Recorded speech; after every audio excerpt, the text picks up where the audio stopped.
हम आज भी भाग्य और भगवान के भरोसे। मैं नास्तिक हूं, मैं गारंटी से कहता हूं कि नहीं होता भगवान। आप इसको आगे ना बढ़ा पाओ तो उसको पीछे मत जाने देना। अब आप सोचो उस कारवां में हमारे पास क्या था।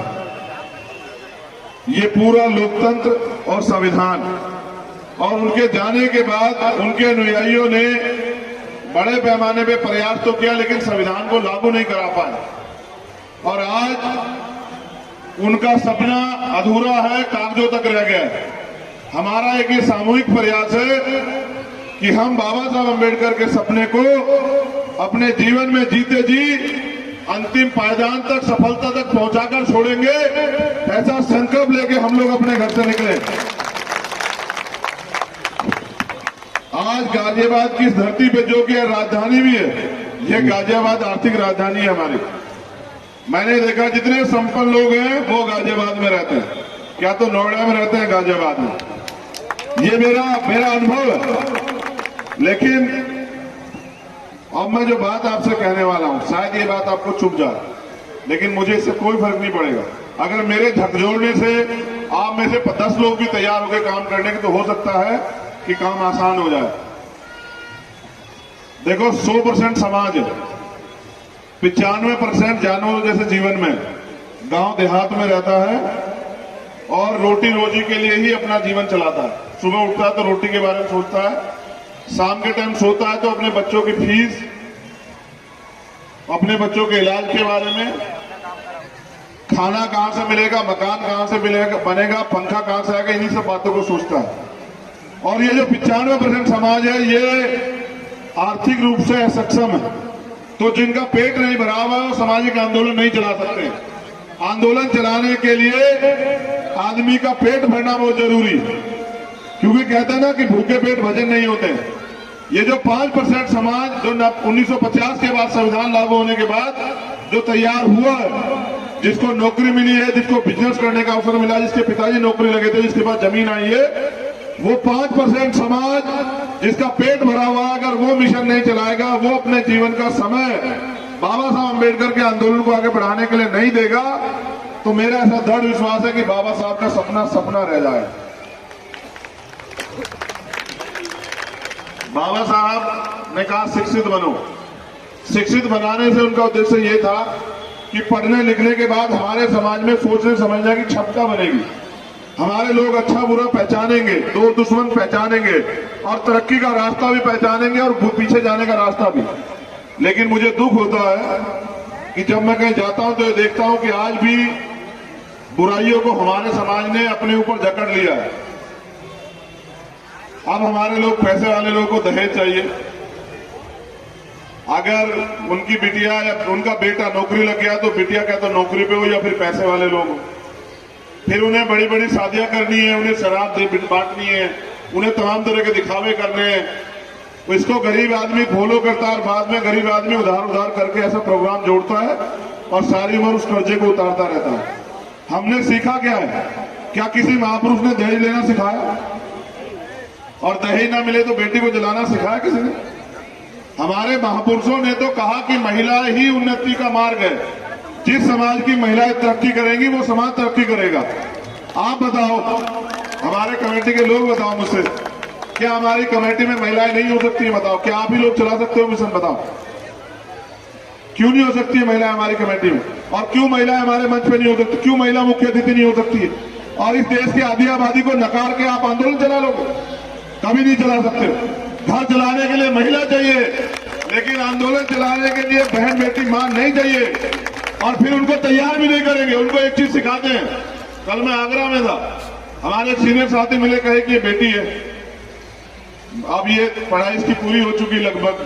तो मैंने कहा अच्छा, किसके लिए लड़का ढूंढ रहा हूं। तो मैंने उससे पूछा कि तुम्हारा मन है भी शादी करने का? तो उसने कहा नहीं भैया। तो मैंने कहा इनकी मत सुनना, तुम्हारा भाई खड़ा है तुम्हारे पीछे, जो मन आए करो। बिजनेस करना चाहती हो बिजनेस करो, पढ़ना चाहती हो तो पढ़ो, नौकरी करना चाहती हो नौकरी करो, मजबूरी मत बनो। इस देश की जरूरत बन जाओ, इस देश की ताकत बन जाओ और किसी के भरोसे मत रहो।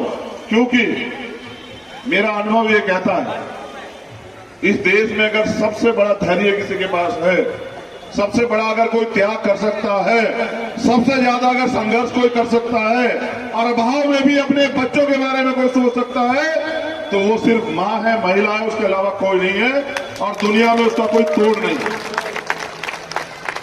जिम्मेदार साथियों, मेरा काम आपको रास्ता दिखाना है। आप मुझसे उम्र में बड़े भी हो सकते हैं, आप मुझसे ज्यादा मिशन का काम भी कर रहे हो सकते हैं, लेकिन अगर आप मुझसे ज्यादा काम करके भी सही रास्ते पे नहीं चल पा रहे तो आज समाज कैसे परिवर्तित होगा बताओ। आज 131वीं जयंती मना रहे हैं बाबा साहब की। मैं जब पूछता हूं लोगों से कि बाबा साहब ने तो कहा कि शिक्षित बनो, तो आप कितना पढ़े हो, कितना जानते हो बाबा साहब के बारे में? हम बाबा साहब को जानते हैं, बाबा साहब की बातों को नहीं मानते। जब हम बाबा साहब की बातों को नहीं मानते, बाबा साहब ने कहा कि हमें बोध में भारत बनाना है। मैं ये देखता हूं बड़े पैमाने पे अभी भी लोग इसकी तरफ नहीं बढ़ रहे हैं, पढ़े लिखे लोग नहीं बढ़ रहे हैं। वो अंधविश्वास में है, वो कुरीतियों को मानते हैं, वो तमाम तरह के पाखंडवाद को फॉलो करते हैं। वो देखो, जागरूकता जब फैलेगी तभी तो बदलाव होगा। जब हम जो मेरे पास ज्ञान है और मैं इसको अपने तक सीमित रख लूं तो ये बेवकूफी हुई ना भाई। मैंने सीख लिया, मुझे पता लग गया अंधविश्वास पाखंडवाद जीरो है, तो मेरा फर्ज क्या है कि मैं वो लोगों को तैयार करूं। आप ये बताओ, जितना पैसा कमाते हो उसका 90% तो उनको देते हो जिनसे कहते हो कि उन्होंने इस देश को कमजोर कर रखा है, हमारे अधिकार छीन रखे हैं। तो ये बताओ, जब 90% पैसा उनको दोगे, ना अपना बिजनेस करोगे, ना अंधविश्वास पाखंडवाद छोड़ोगे, ना कुरीतियां छोड़ोगे, तो भाई तुम्हारे जीवन कैसे बदल जाएंगे बताओ। मैं समझता हूं कि बाबा साहब अम्बेडकर विद्वान थे, उनके जैसा विद्वान नहीं हुआ। उन्होंने जो रास्ता दिखाया वो सर्वोपरि और सर्वोत्तम रास्ता है। जितना जल्दी हमारे लोग अंधविश्वास पाखंडवाद को छोड़ के और तर्क वितर्क ज्ञान की तरफ आगे बढ़ जाएंगे, विज्ञान की तरफ आगे बढ़ जाएंगे, उतना ही देश से बुराइयां परेशानियां खत्म हो जाएंगी। हम आज भी भाग्य और भगवान के भरोसे। मैं नास्तिक हूं, मैं गारंटी से कहता हूं कि नहीं होता भगवान। अगर भगवान होता, आप मेरी बात का जवाब देना और मुझे गलत साबित करना, मंच के लोग भी और सामने के लोग भी। अगर भगवान होता और अगर भगवान किस्मत लिखता तो 9-9 साल की बच्चों का रेप कैसे होता बताओ आप। अगर भगवान है तो उन बच्चों की चीखें क्यों नहीं सुनाई देती? जिन गरीबों के घर जलाए जाते हैं वो उनकी चीखें क्यों नहीं सुनाई देती? जब निर्दोष लोगों को पकड़ के सरकार की ताकत पे जो है जेलों में भेजा जाता है, उनकी हत्या की जाती है। एक मैं पाली अभी राजस्थान गया था, सिर्फ मूछें रखने पे जितेंद्र पाल मेघवाल की हत्या की गई। उसकी 4 बहनें हैं। मैं उन चारों बहनों से मिला, जैसी मेरी बहनें यहां बैठी हैं ऐसी। मैंने उनसे पूछा कि बताओ तुम क्या सोचती हो? उन्होंने मुझसे जो बात बताई ना, मैं अपनी भावुकता को नहीं रोक पाया। मैं बहुत कठोर आदमी हूं, लेकिन मैं किसी के दर्द को नहीं देख सकता हूं।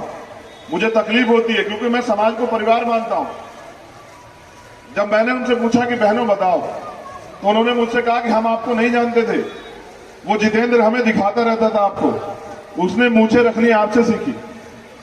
और वो मूछें रख के जब हमें यहाँ कहा करता था कि मैं एक दिन भाई को गांव में जरूर लाऊंगा, लेकिन भाई आप आए हो, आज जितेंद्र नहीं। जो आपको बुलाना चाहता था वो जितेंद्र अब नहीं है इस दुनिया में, लेकिन आप आज आए। मैंने उनसे पूछा कि तुम्हें यहाँ गांव में कैसा फील होता है? मेरी बात पे गौर करना, मैं अपने सीनियर लोगों से कह रहा हूं, कमेटी के लोगों से। राम कुमार जी, मैंने उनसे पूछा कि आपको कैसा महसूस होता है गांव में? तो उन्होंने कहा कि देखो भैया, अधिकार हैं, लेकिन आज भी राज पुरोहितों के घर के सामने से हम चप्पल पहन के नहीं निकल सकते। ये भारत है। अगर मेरे तन पे अच्छे कपड़े हैं, मेरी जान में जेब में पैसे, मैं गाड़ी में घूम रहा, तो समाज कहां घूम रहा है? समाज तो आज भी देखे आप, मैंने क्या बताया आपको कि वो चप्पल पहन के नहीं निकल सकते हैं। ये भारत कहते हैं सबको बराबर के अधिकार है। मैंने सत्यपाल चौधरी मेरे साथ थे, मैंने पूछा कि और क्या है? उन्होंने कहा महिलाओं को छोड़िए, पुरुष भी कई गांव ऐसे आज भी यहां, वो भी मोटरसाइकिल पे राज पुरोहितों घर के सामने से नहीं निकल सकते। और मैंने खुद देखा, भारत की सर्वोच्च सेवा है सिविल सर्विसेज। एक आईएएस को मैंने खुद देखा कि उसकी बिंदौली निकलनी थी बारात घोड़े पे, उसके लिए सुरक्षा की व्यवस्था करनी पड़ी। ये है राजस्थान, और यही हमसे बहुत करीब है, 200 किलोमीटर पे। और हम कहते हैं भारत बदल गया, नहीं बदला है। आपकी सोच बदल गई है। आपको लगता है कि आप बहुत सबकी सेवा करते रहेंगे, वो लोग आपको गले लगा लेंगे। बिल्कुल नहीं लगाएंगे। उनका एक ही धर्म है, आपको नीचा दिखाना और आपको झूठा कमजोर साबित करके आपको सिर्फ और सिर्फ अपमानित करना। अपनी लड़ाई को समझो। जब तक आप इकट्ठे नहीं होंगे, जब तक आप अपनी एकता नहीं बनाओगे, कौन से भरम में हो, कौन से अहंकार में हो, है क्या तुम्हारे पास जो तुम घमंड में हो, एकजुट नहीं होना चाहते हो? क्या है आपके पास, बताओ।